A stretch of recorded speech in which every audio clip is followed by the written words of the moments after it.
আজকের ব্লগটা হলো 22শে মের। সেদিন তো আমরা রোহিণী যেতে পারিনি ওয়েদার খারাপ হওয়ার কারণে, তাই পরে আমরা রোহিণী ক্যান্সেল করে গাজলডোবাতে ঘুরতে চলে গেছিলাম।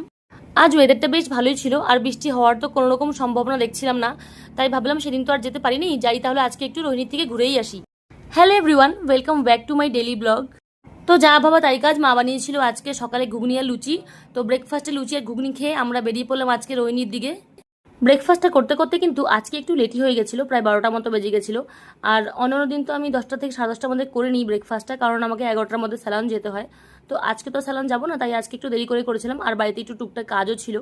ব্রেকফাস্টটা যেহেতু একটু দেরি করেই করেছিলাম, তাই দুপুরে আর কোনো রকম ভাত খাইনি, তেমন খিদেও পাচ্ছিল না।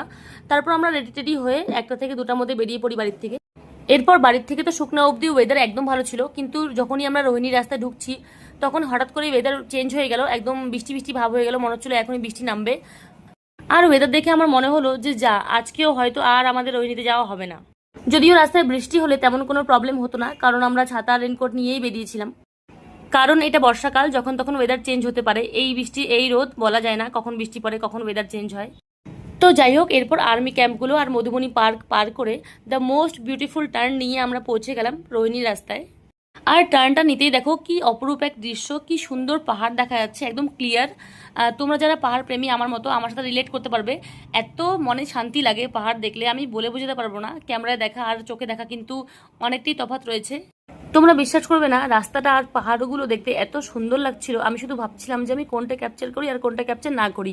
আর বিশেষ করে রাস্তার দুধারে যে গাছগুলো রয়েছে, বড় বড় ফুল গাছগুলো, এত সুন্দর ফুল ফুটে রয়েছে। বর্ষাকালে তো প্রতিটা গাছে ফুল ফুটে থাকে, এত সুন্দর লাগছে দেখতে ফুলগুলো। কোনো গাছে বেগুনি কালারের ফুল, কোনো গাছে গোলাপি কালারের ফুল, মানে এক অপরূপ দৃশ্য। আর হ্যাঁ, আমাদের থেকে কিন্তু রোহিণীতে টোল ট্যাক্সটা নিয়েছিল। আমরা যেহেতু 1 তারিখের আগে গিয়েছিলাম, তোমরা তো সবাই জানোই যে 1 জুন থেকে কিন্তু টোল ট্যাক্সটা নেবে না।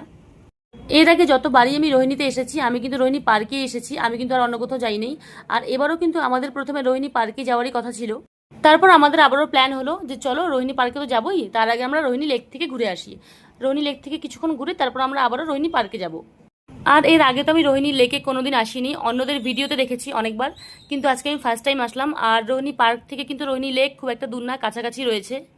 আর দেখো, এখানে এসে কেমন একটা অদ্ভুত ফল দেখতে পেলাম। তোমরা যদি কেউ চিনো এই ফলটার নাম, তাহলে আমাকে কমেন্ট করে জানিও, আমি তো চিনি না। আর দেখো এই বিড়ালটাকে, ও কিন্তু প্রথমে ব্রিজের উপরে চুপচাপ বসেছিল। এই পাখিটা ওকে বারবার কিন্তু এসে মেরে যাচ্ছে, জানি না কি শত্রুতা ওর সাথে। তারপর ও কিন্তু ওখান থেকে উঠে অন্য জায়গায় আসলো, ওখানে গিয়েও কিন্তু পাখিটা ওকে বারবার মারছে।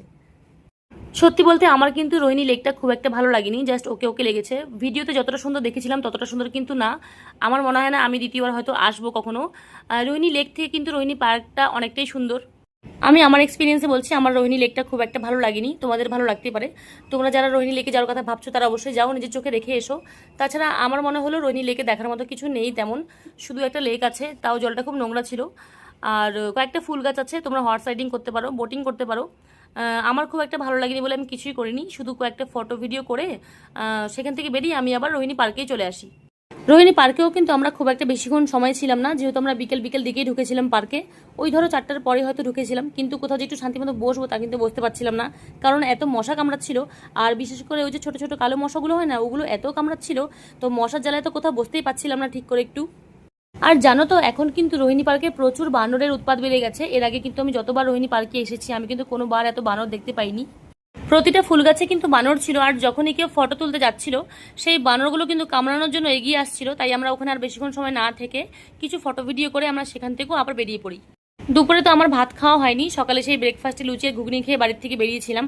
আর আজকে না আমার বিরিয়ানি খেতে খুব ইচ্ছে করছিল, তাই আমরা চলে গিয়েছিলাম একটা বিরিয়ানির দোকানে বিরিয়ানি খেতে।